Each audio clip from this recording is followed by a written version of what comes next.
Shalom Chavrim, I'm Stephen Ben-Nun. You are watching Israeli News Live here on YouTube, as well as our live stream broadcast. It airs on Roku television as well. Just a quick reminder of those of you that do want to catch it on Roku, all you have to do, go to Roku on your television set, download the live stream app, then search Israeli News Live, and you can catch it there as well. I keep bringing this up mainly, guys, because we just never know how long we're going to be on the YouTube platform, or for that sake, any other platform, including live stream, because things are changing rapidly. In fact, President Obama was just speaking recently about wanting to be able to overhaul the way independent news is broadcast on the internet. So things are happening at a very rapid pace, and today again we have our very special guest, Dr. Stephen Pidgeon with the Sefer Group, and it is a pleasure to have you on, Dr. Pidgeon. I like to call him brother because we're close friends as well, but I just throw the titles in there because he spent his life being educated, so I think every once in a while it's nice to get a, what do they say, a flower there, Steve, a rose, rather than a whole bouquet when you're gone, right? Yeah, that's right. There you go. Yeah. You know, I left school early, Stephen, when I was a teenager, you know, and it happened because there was a point where the public school wanted to see me die in Vietnam, and I didn't want to die in Vietnam, so we had a disparity of interest there. And I left school when I was 15 years old, thinking I'm going to get started in life early, and then I ended up spending, you know, the rest of my life in school. So it really didn't work out as well as I thought it would. But yeah, I mean, you know, when we move into, you know, the purpose of my education was not to get the certificate, but to obtain the knowledge. And, you know, I just don't think, you know, if you give up chasing knowledge, you might as well just set yourself down and die. Because there's so much to know, there's so much in the world to explore, and so much to understand, you know, in meeting this edict that Paul sets out in Romans 12:2, right, to keep renewing the mind, and keep renewing the mind by chasing after those things which Yah has revealed to us, because he does reveal his secrets and his mysteries to those of us who are of the Torah, you know. So it does make a big difference. Yes, it does, Steve, absolutely. And of course, besides the doctorate degrees that you have, you've also spent many years in studying the Hebrew language as well, like myself, for the sake of the project that you guys have worked on at the Sefer Publishing Group.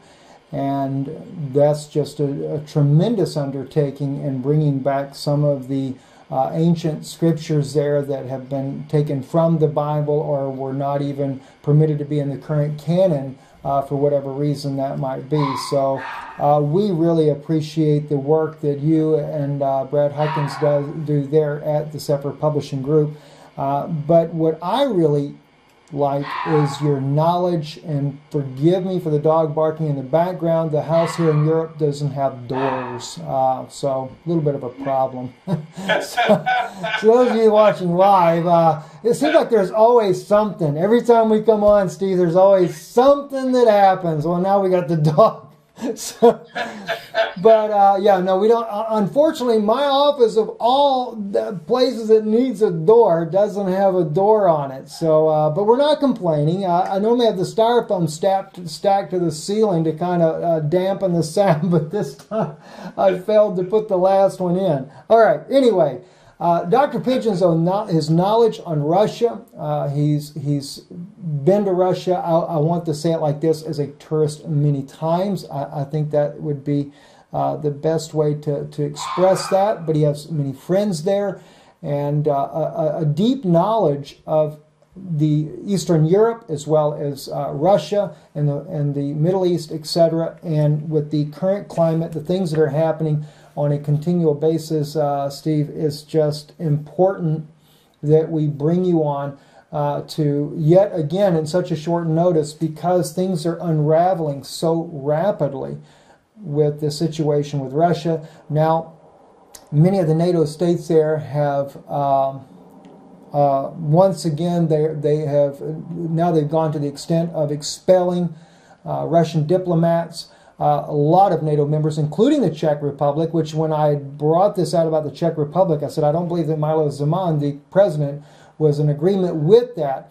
But his position is similar to that of the president of Israel. It's more of a figurehead type of status, although he does carry a lot of weight. He did come out publicly here locally and say exactly that. He says he did not agree with the expulsion of the Russian diplomats, and he's also demanded that the British government produce evidence. He said because they're not seeing any. Steve, kind of weigh in on these issues, please. Yeah, and they won't see any evidence either on the Skripal poisoning. They just won't see any. It's not going to be forthcoming. And in my opinion, it's a false flag. That's my opinion. And I can tell you that this joining of the expulsion of Russian diplomats is really it's something else, because, you know, when you have a diplomat in your country, you have a diplomat there in order to have a discussion before you have war. So you say, well, you know, because when you don't have someone to talk to, you can begin demonizing the other side. Well, they're probably going to do this. Well, they may do that. Well, that means this, that means that. Instead of asking them, what did you mean when you did this? And then having a diplomat say, well, this is what we meant. Oh, okay, well, maybe we won't have to nuke you. You know, and so you have some clarity. But when you expel diplomats and you say, get out of the country, that means you're done talking. And if you're done talking, then what are you going to be doing? If you're done talking, then you must be preparing for war. Now, this is the general assumption. Now, this is the general assumption. Not only is it a general assumption in Russia, but it's also the assumption in China. It's also the assumption in North Korea. It's also the assumption in Iran. And all of these countries now are gearing up with anticipation for a substantial war. And you can see it everywhere. Do you think then, that, Steve, that this is one of the reasons why Kim Jong-un actually met with President Xi of China? It was, I know that he has a planned visit with President Trump, but the unexpected and unannounced trip with President Xi, we actually caught it ourselves on Twitter. A motorcade headed into China, had not even made it to news yet, and then did a little bit of digging and found out that he was exactly meeting with the president of China. Do you think maybe he's doing that to get the reassurances from China that they will have his back in the event that they become one of the targets of the NATO onslaught? Well, sure. And I mean, it was very clear what happened with China. Just a few days ago, we sent a destroyer down into the South China Sea that came within 12 miles of one of the Chinese islands that the Chinese are building. You know, basically they're building fortresses in the South China Sea in order to claim the South China Sea as Chinese territory and control the shipping. Now, I mean, that's very clear that that's the Chinese plan, and that's exactly what they're doing. Well, we sent a destroyer through there, and the Chinese considered that outrageously antagonistic, and their response was to send 40 ships right into the same region and say, now come on back in, let's have a bloodbath. I mean, that was the response. Come on back in, let's have a bloodbath. And in the meantime, the Chinese have put 300,000 on the North Korean border, 300,000 troops. And Kim Jong-un stood up with, you know, almost arrogance. I mean, he stood there and he's saying, you know, this is my friend, right? The head of China, and we are close associates, we're close allies. I mean, he made it very clear. And then Chinese tanks began to be unloaded into North Korean territory. So you're seeing there's no question that an assault on North Korea is going to be an assault on China. The Chinese are going to take that as essentially a frontline property. Let's call it a keep, if you will, in front of the castle. It's a keep in front of the castle. And if it's attacked, the Chinese are definitely going to be responding. Now, the Chinese may initiate a response because they, quite frankly, have opened up the war salvo by establishing the petro-yuan and establishing it successfully. And so with that, the United States, you know, all of this stuff began to open on the 1st of Aviv, right, the first day of the month of the year. All of these things began to open. The petro-yuan was launched. The confrontation in Syria was abated, which, by the way, was, in my opinion, a significant defeat for the American forces in the Eastern Mediterranean. You know, Sun Tzu said the battle is won before the first shot is fired. And that battle was won when Vladimir Putin expressed his intent. We're not going to retreat. We're going to attack. We're going to counterattack if you launch. And the American, we at that point, we had enough military armament in the region to completely destroy Damascus. I mean, there was no question. It was an overwhelming force. We would have totally destroyed Damascus, completely destroyed the Assad regime and all tenets thereof. It didn't happen. And it didn't happen because we were fearful of the response. We probably would have lost the Sixth Fleet and the Roosevelt carrier group. And if that would have happened, we'd have been launched into a full-scale nuclear exchange with Russia. There would have been no abatement. Now, since that walk back, almost 2 weeks ago, since that walk back, we have seen some think tank people come out and say, well, that was Rex Tillerson's idea. That wasn't Trump's idea. And so Tillerson was pushed down the road because that was a failed strategy. And in addition to that, there have been people that have come out from the head of both Russia and U.S. from the nuclear missile control saying, well, our view has gone back to Cold War rhetoric, Cold War standard, which is to say we're only going to do a retaliatory strike. So if the Russians nuke 2 American cities, we will only nuke 2 Russian cities in response. Now, that isn't Putin saying that, and that's not Trump saying that. That is their delegated authorities over the nuclear weapons saying that. And so that position could change in the event a war breaks out very easily.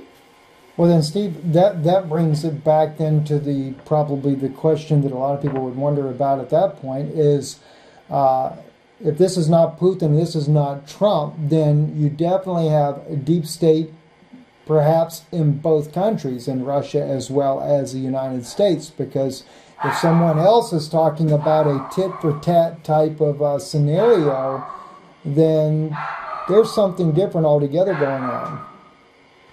Well, again, the tit-for-tat, again, I don't think that the Russian voice was contradictory to Putin. In other words, Putin came out and said, look, this is our position in terms of use of nuclear weapons, and his deputy correspondingly agreed. His deputy agreed. And so with that being said, I'm glad to see that the styrofoam's going up, although the dog's discussion was helping us with what it is doing that. Anyway, let's continue as we talk about this, because I do think the deep state, the question is whether or not there's deep state operatives in Russia, right? Whether or not there's deep state operatives in Russia.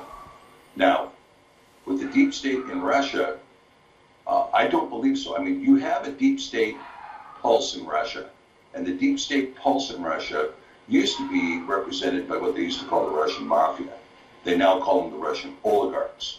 Are there still Russian oligarchs? Well, of course there are, but are they in obeisance to Putin? Yeah, they are. Because if you're not, you'll end up in a prison in Siberia like Mikhail Khodorkovsky. And so you see that but those oligarchs still have a great deal of authority. That is to say, they can move at any time against Putin. If they could organize around the Russian military, they can move. And you can see that the chances of that happening in Russia right now are very, very slim. There was a communist leader who asserted himself for the presidency in this recent election, and he garnered 11% of the vote. And he had the Stalin mustache and everything going, right?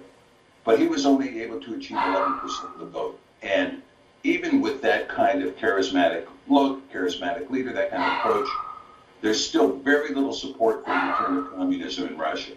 So what they practice in Russia is they practice state capitalism, which is very similar to the state capitalism in China. I think China actually has it perfected a little better than Russia. But what you're seeing is you see the state controlling the means of production for the most part. But they have independent authorities, like, for instance, Roman Abramovich, who's controlling Gazprom and who's also controlling the largest oil supplier in Russia.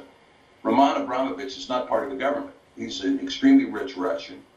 But Abramovich says, look, yeah, I'm very rich, but here's my yacht, and he builds the largest yacht in the world. And Vladimir, you can use it, and everybody in the Politburo can use it. Of course, we don't have a Politburo anymore, we have the Duma. But everybody in the Duma can use it, and all the upper class and the political elite can, or you're welcome to get on my yacht and go wherever you want, right? So you see that Abramovich, unlike Khodorkovsky, did give obeisance to Putin, so he still remains an oligarch. So is there a deep state in Russia? Unlikely. Unlikely. That's interesting. That's interesting, Steve, because I did not know that, but you know, when you watch the way Putin does things, it does seem like that he is the one and only leader of this country. Because once he says something, you never see him step back, change his mind, come up with a new way of talking about something. Whereas when President Trump comes up and says something, you know, the next day, if it's not something that goes along with the deep state agenda, it's like he's a dog on a leash. They jerk his chain, he barks a different sound. And especially like when he met with Putin, we saw this. You know, he comes out, he says as soon as he meets the reporters, great guy, wonderful guy, I think I can work with this guy. And then the next day he's talking about, well, you know, he took Crimea, and I think that we can't have this. We just can't have this. And it's a totally different tune. It lets you know he's not in control as a president. Right. And when we talk about that not in control, let's talk about who is in control. Okay? Now, I think a lot of these orders are coming out of London. Okay? A lot of these orders are coming out of London, and people think, well, a lot of people have the conception, and we're taught in elementary school, gee, the Americans fought the Revolutionary War in 1776, and we became a free and independent nation. Well, we didn't. We did not. We were given a certain amount of room on a leash in order to become the attack dog. I mean, that's what they were creating. They were creating a military machine here in North America that would have better defense, if you will, than a military machine in Britain, which now could be destroyed with a single bomb, right? America would be a little bit more problematic. But have we broken free of the crown? No, we didn't. If you go back and you look at the agreement between the United States and King George in 1783, where we agreed to pay back $45 million debt. Now, that agreement gives one interest rate, but the true interest rate was 30%. 30% on a $45 million debt. Now, when you see that, then you see the adoption of the Constitution in 1789. The Constitution was adopted in order to lock the 12 colonies that adopted the Constitution. Rhode Island came in later. The 12 colonies that adopted the Constitution were locked into what? Paying back the debts. Otherwise, Washington and Jefferson, Madison, etc., the revolutionaries would have been responsible for the debt. But Washington succeeded in pushing the debt off onto the colonies. And he succeeded in pushing the debt off onto the colonies by the agreement of the colonies. And this is all found in the Supremacy Clause of the United States Constitution. And in that Supremacy Clause, you can see that the very first issue in the Supremacy Clause is to require the states to be obligated to pay the debts of the Revolution. Now, when you look at the Revolution, we didn't burn London, we didn't kill the king, we didn't conquer the armies of Britain in Britain. Britain financed the war, for heaven's sakes. They financed our side, they financed the French, and they financed their own side. So once again, you see the financial capital in London causing this war to happen with its expected outcome. And the expected outcome of the revolution was not victory. It was a truce. It was a truce that allowed us to create the United States. So like Canada, Australia, New Zealand, and some of the other nations that were held under the British Commonwealth, we remain subject to the Queen. And now the question becomes, is the Queen the one who made this decision? Is the Queen the one that says, we're going to war with Russia? She prepared her World War III speech, right? She prepared her World War III speech, was ready to give the speech here last week. We're now at war.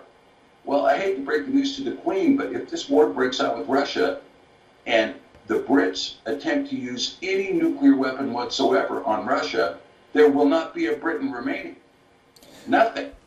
You know, Steve, it's interesting you say that. Someone just sent me a, I cannot recall the guy's name, but he was a man that saw visions back from the 1800s, lived up to, I think, around 1924. He was from South Africa.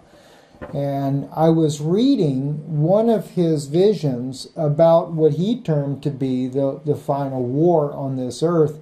And he said that when the war would come, one of the points that he made that I thought was very interesting, he said that Russia would be involved in this war, and the United States would be involved in the war, but he said Britain would be totally destroyed as a result of a war between Russia and, of course, as he said, the Western powers, the United States, and those that had allied with them.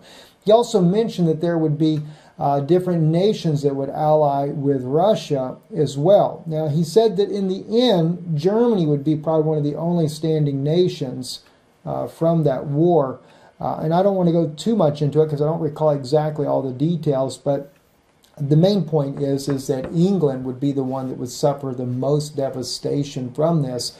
And it also made me think, too, Steve, when we were together last time, we spoke about the very idea that Rome's agenda is to see nationalism destroyed, especially when it comes to Russia and the United States, which would only open the door to make it easier for them to gain control of Israel, gain control of Jerusalem, and using an Arabic army, which at this time here kind of reminds me of the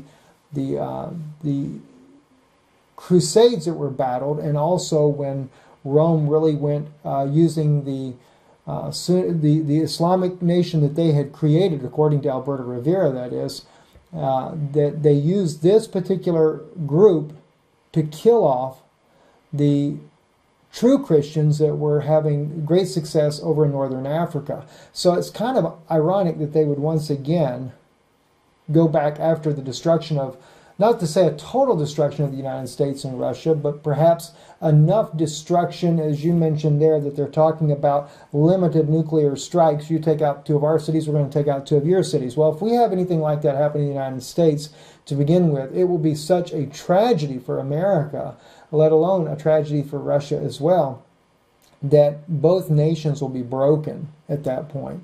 And that would easily give the ability for Rome then to go unimpeded when it comes to going against Israel with not only a multinational Islamic force, but also with those NATO nations that are against Israel as well, joining with Erdogan to go against Jerusalem and to take it for the Pope of Rome. Mm-hmm. But of course, I think prophecy ultimately supports the destruction of Rome. Yes. Because, when you talk about the whore of Babylon riding the beast, right? Now, I see the beast as Islam, and they are riding the beast. We created the beast, we ride the beast, and the beast is, and the whole world will ask, after this initial nuclear confrontation, who is like the beast and who can make war with the beast? And now there's 57 nations coming against Israel. But it reads in Kizion in Revelation in chapter 16, it says, well, the beast will burn the whore with fire and eat her flesh. And I think you're going to see that. That's exactly what you're going to see. Rome will not survive this either. This tripartite relationship of Rome, London, and Washington, D.C. is going to be, the war will be exacted against those 3 principalities, if you will, those 3 principates. That the war will be exacted against those 3. They will burn with fire. And, this vision about Germany surviving, wouldn't this be interesting? Because, the Germans, of course, were responsible for, so much of the death and carnage in the 20th century, always initiating force and saying, we're willing to go to war, we're willing to go to war. In fact, we define ourselves as warriors, let's get out there and fight. Okay, fine. They did that until Germany was finally reduced to absolute rubble. And when it was, many of the Germans have repented over what happened. And have tried to turn. And so you see, it would be interesting that if the Germans work their way through this and manage to survive the war that's coming. And I think there is a small chance that the war will not come to Europe. It will not come. It will come to Ukraine. It will come to Poland. It will come to Romania. It will come to the Baltic states. Right. It may even come into Scandinavia as far as Norway. But it may not come into the central continent. It may not, because of the willingness of the central continent to talk and not be foolish about what's happening. The Brits, on the other hand, there's lots of discussion about the practices of the crown concerning child sacrifice, concerning the drinking of human blood, concerning the practices of John Dee, and the invocation of demons and so on and so forth that goes on with the elite. The covert Geta family that is currently governing the nobility in Britain, their relatives were Vlad the Impaler, also known as Dracula, in Romania, in ancient Romania. So you see a very interesting coalition of people claiming leadership in the West. And in the meantime, where President Trump is concerned, how many of us, there were 63 million of us here in this country that wanted to believe in him as the man who would restore the country. But if he deviates from the deep state line, even a heartbeat, well, they go shoot up a high school. Or they go bomb something, or they shoot up a nightclub, or they shoot up Las Vegas. I mean, if he doesn't toe the line, then you have a radical act of terrorism on American soil immediately thereafter. I mean, and it's just that fast and just that quick. So the question is, who is directing this line? Who is saying we must have this? Now, I think there are a number of parties that are responsible here. One of the parties is the chief creditor to the United States of America. Now, a lot of people think the chief creditor to the United States of America is China. That's simply not true. China, maybe at one time, had exposure of about $3.5 trillion to the United States. That's peanuts compared to the amount of money that Saudi Arabia has put into the United States. Saudi Arabia is by far the largest creditor of the United States. You don't see those numbers articulated on paper because the Saudis have requested that it never be, declared as a sum total. And this Prince Salman, who's now the king, can exercise a great deal of authority, and he has expressed a willingness to embrace ecumenicalism with the Pope just recently. Now that's something I did not even know. Yeah, he has. So they're talking about putting Christian churches in Saudi Arabia now. There's no Christian church in Saudi Arabia. There's no Jewish synagogue. Period. None. This must be then when Trump and Netanyahu were discussing this one-state deal in Israel and how that they would be working with the Arabic neighbors. Of course, they are Sunnis, and that's always been the arm of the Muslim faith that is loyal to the Vatican to begin with. And of course, was it Pope Francis or Pope Benedict that actually went to Saudi Arabia and met with the Crown Prince there? I forget which one. It was several years back, quite a few years back actually. I think it was Francis actually. Francis is the one who has prayed in mosques, right? Yes. He took his shoes off and prayed in the mosque in Istanbul, and he has prayed in other mosques, and he has invited imams into the Vatican to give Islamic prayer in the Vatican in this expression of ecumenicalism. Now, there's another expression of ecumenicalism that you brought up previously, which is that the only lawful, quote-unquote, Christian religion in China is Catholicism. Now, China had a robust evangelical movement going on during the earlier part of this century, and there were over 300 million, what we would call Protestant Christians, if you will, in China. That made it the single largest Christian nation on earth. However, the Chinese have been cracking down on those churches now. They come in and they blade churches. If you build a building, they just blade it, knock it down, tear it down. And they have been punishing the congregations, and people have been put in jail. Not the kind of punishment that was exacted against Falun Gong, which was, people were exposed to live human transplants and everything else out of that organization. But Catholicism continues to be an approved religion in China. That's different than in Russia, where Catholicism is not approved at all. In fact, you would have a hard time finding a Catholic church in Russia. I remember when I was in the nation of Georgia, Gruzia they call it. When I was in Georgia, there was one Catholic church, and we went to visit this Catholic church, and we went in the doors, and of course what you see a mural behind the altar, and here is a painting of Mary ascending and the apostles praying to her. And of course, you know, this was all about Marian worship, Mary worship. And over here on this wall was an 8x10 black and white photo of Mashiach, right? So he does have room in this church on an 8x10 over here on the left wall. But in the mural, it's Mary rising, right? And, so it shows you. And then even then there's been a movie released here in the States, I Can Only Imagine, it's the name of the movie, based on the song. And at the end, the Pope gives a message. And he gives a message, and it's going along fine. And then he finishes up his message with what? Baking bread to the Queen of Heaven, right? He offers the sacrificial wafer, the kivan, to the Queen of Heaven. And so a lot of people don't understand that, particularly people who are in the Catholic Church.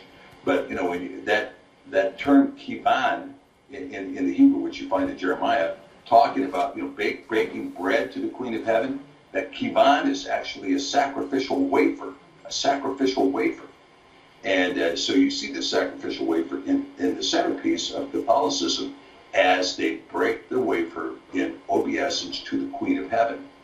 And so all of this stuff kind of comes together. This ecumenicalism, if you will, is coming together to show that you see participation. While the countries are allying here militarily, the Pope is behind the scenes making allies spiritually. He's making allies spiritually to people who are willing to bend the knee to the Vatican, to Rome, and to its serpent head audience hall, right? Well, that's what we brought out the other day on a broadcast I did on Israeli News Live, was the going back, and it's actually a part of the book that I'm writing now. I was looking at what the timeline, actually, Steve, where the Pope of Rome was very thorough in the way that he was planning on taking his role as king in this world, usurping the authority of Christ. I mean, we know he does that in Catholicism, but he also had to do this in order to fulfill prophecy. And people might think, wow, Pope fulfilling prophecy? Yes, he does. Because in a redemption process, all of Israel has to come back to where we left God. And we left God before we were ever divided into two houses. Before there was a house of Judah, before there was a house of Israel. And you can literally go back further than that. You go all the way back to the time of Mount Sinai with Moses, when God wanted to come down before all of Israel, and he wanted to make himself known to us. He wanted a personal relationship with us then. And the tribes were too afraid. They said, let not God speak to us, lest we die. Let him only speak to Moses. That was the real rejection. And that's one reason why God has to send Moses as one of the two witnesses, because we have to, the only way to get back to God is to go back in the direction that you left God. Well, I'm going back actually to Samuel the prophet, when Israel wanted a king, and they rejected God being their king, which God was using Samuel as that mouthpiece when they rejected Samuel the prophet, because God says to Samuel, he said, they didn't reject you, they've rejected me as being king over them. 96, we know Netanyahu is elected prime minister, but it wasn't no small thing that years before that actually happened, that Mike Evans, who also is very pro-advocate for the ecumenical movement with the Pope of Rome, but he had anointed Netanyahu and prophesied over him that he'd be prime minister not once but twice over Israel. Now, I used to really believe that this was something of God until I began to start looking at the pieces of the puzzle as they were coming together, and then I began to realize that maybe there's more to this than meets the eye.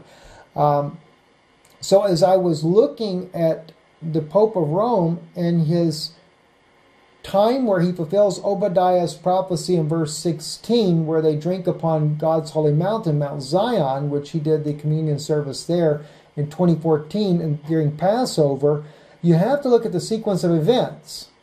One, the house of Judah, representing three tribes, the Levites, Benjamin, and Judah, had to legally permit the Pope of Rome to come on Mount Zion to hold that communion service, which was where he also put his his crown on, or his what do you call it, mitre, something like that, Steve. He puts this on, which is officially his crown, even though he did wear his little yarmulke in there, going in there, which they don't call theirs a yarmulke, but he wears that. But he does, when he does the official part of this, he puts on the crown and sits on the seat. The only time he sits on the throne there, which is right, the upper room, is seated directly over the tomb of David. So in that case, he was taking his place as the king of Israel. But here's the thing, though, Steve. In order for prophecy, in order for redemption to fulfill itself, we have to go back where we left God. And it was with Samuel the prophet. That was the first place that has to be corrected. Now, we know that Yeshua comes. Yeshua does, he is the king of Israel in a human body of flesh. Now, we realize that. But what happened, the reason that was never fully fulfilled when he was here the first time, when the Messiah came, was because, one, the house of Israel was in captivity. And even though he says to his apostles, go only to the lost sheep of the house of Israel, we didn't have our Elijah that was promised of Malachi 4. Only the house of Judah got the Elijah prophet to fulfill the fulfillment of Samuel, that reconciliation there. But nonetheless, both tribes in 325 AD, we still put a pope in the place of Christ once again, and still a big mess. So, but here's where, and I know this is really confusing the way I'm saying this. I just don't know how to say it clearly enough yet. But anyway, before the Pope could come there, there was a 9-month negotiation started by John Kerry. That was Rebecca's prophecy, where she has the 2 children in her womb, and they're wrestling with one another, and she goes to God and says, why am I thus? And the Lord said, there are 2 nations in thy womb, 2 manners of people, which you saw in Jacob. That's the Romans and the Jews of today. Or Israel, not just the Jews, but Israel of today, because Jacob is Israel. All right?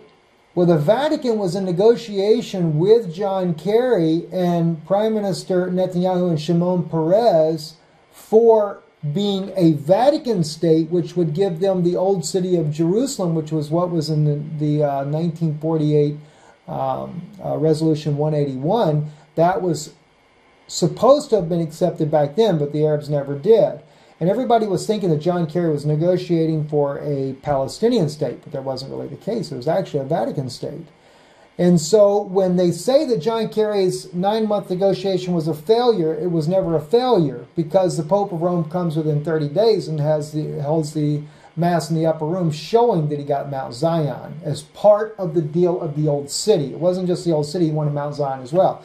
But before that happened in February, this is when Tony Palmer goes to Kenneth Copeland to the ministerial meeting there about, 3 months before the Pope comes there. He had, because the Vatican knew in order for them to be able to go on the Temple Mount, for the Pope to hold that place, he had to have not just the Lutherans, not just the Methodists to sign like they did back in 1999, bringing the ecumenical movement together, bringing the daughters, as you mentioned, Steve, Mystery Babylon, bringing the daughters back to the mother whore. The harlots had to come home. But he was missing a key ingredient, and that's the evangelical community, who has always had a major influence over Israel. So he couldn't just go there to Mount Zion and be unimpeded with protests by the evangelical community unless he gets them on board. And he did that when he sent Tony Palmer there.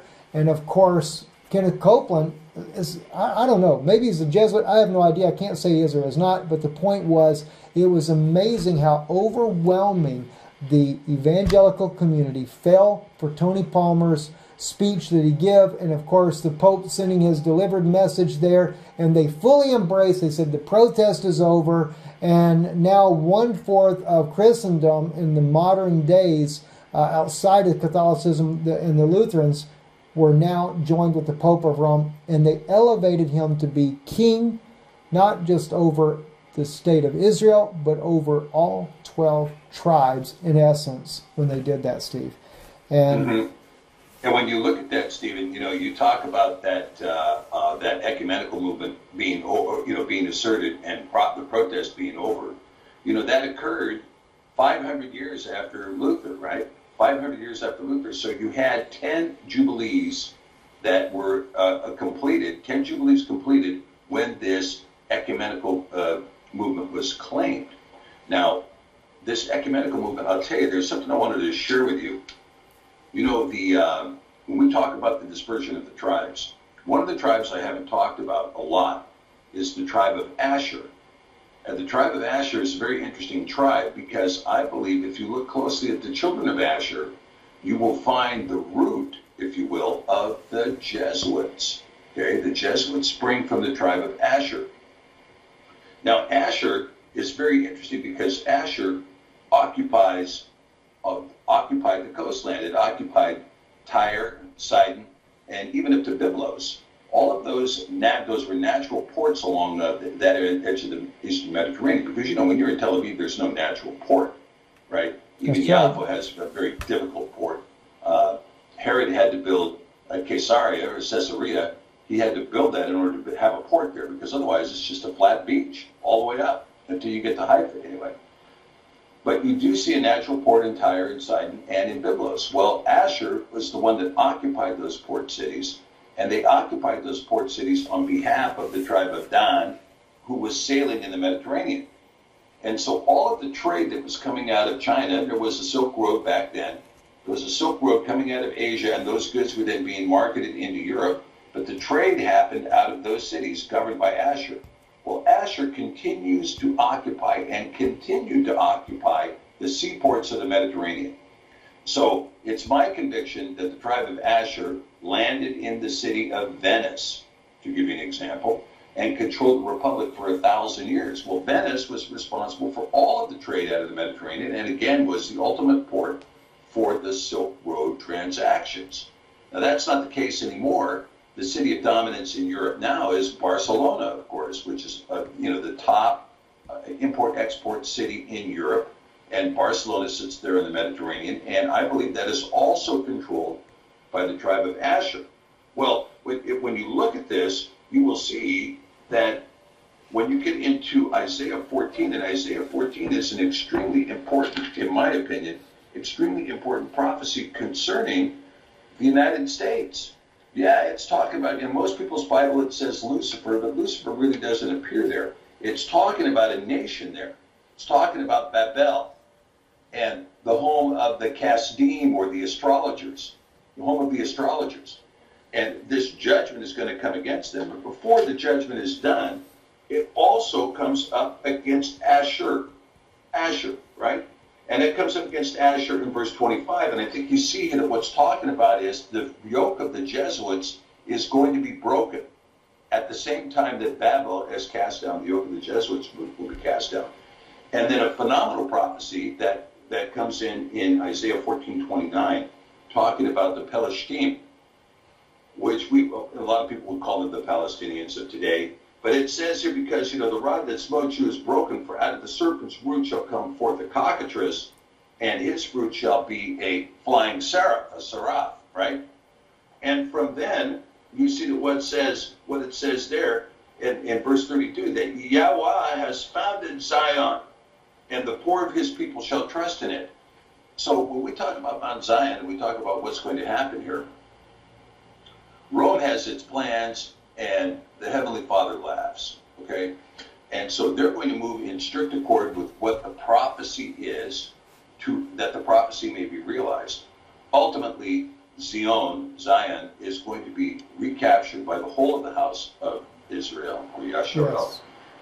And this is going to take place, and the remnant, both of the tribes that you're talking about, the tribe of Israel, the tribe of Judah, those two tribes are going to be brought under the wings and the protection of the Father, even in this coming tribulation that is coming forward here. And he will restore his people to the Holy Land and to the Holy Mountain. I mean, that's going to happen.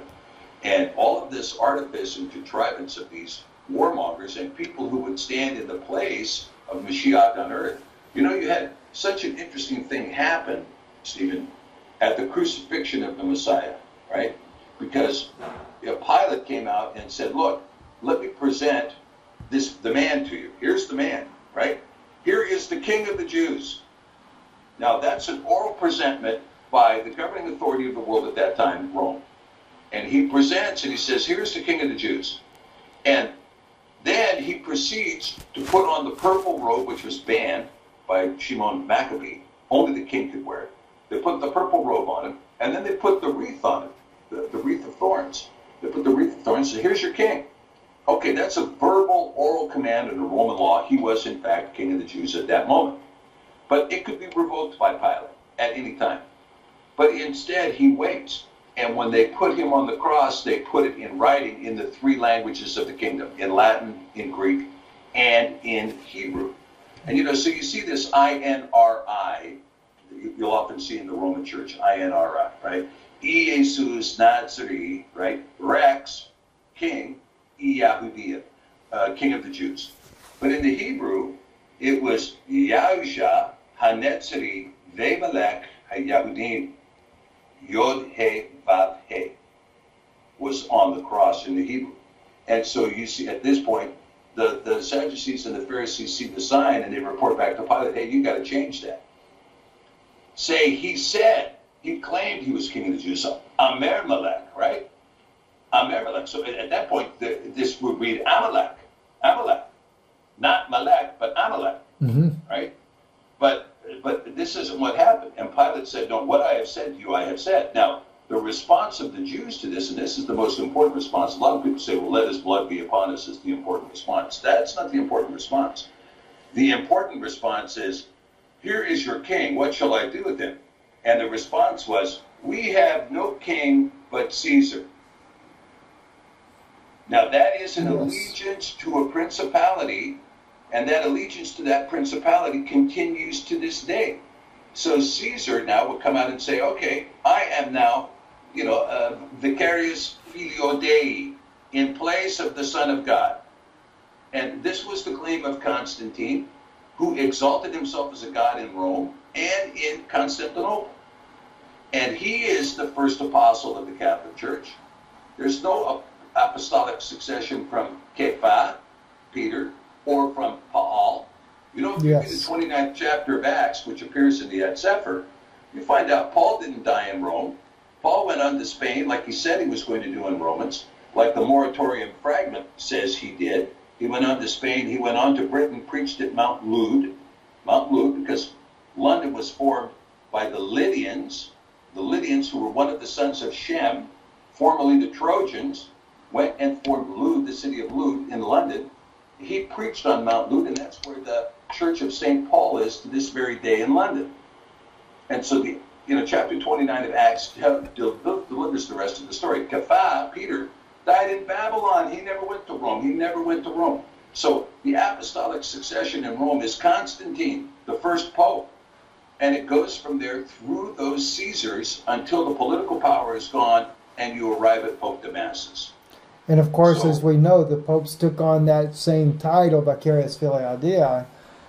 They also take on that title. But you know what's interesting, Stephen? You bring out such a good point on this about Yahshua, and what he did is when the Roman government put that crown of thorns on his head, when they put the robe on him, and they declared, "This is your king." As I brought out just recently, and I put this in this book I'm writing as well, I made the notation on there, that even Pilate seemed to have a better revelation of who Christ was than the Jews did of that day. This was not just any king, but every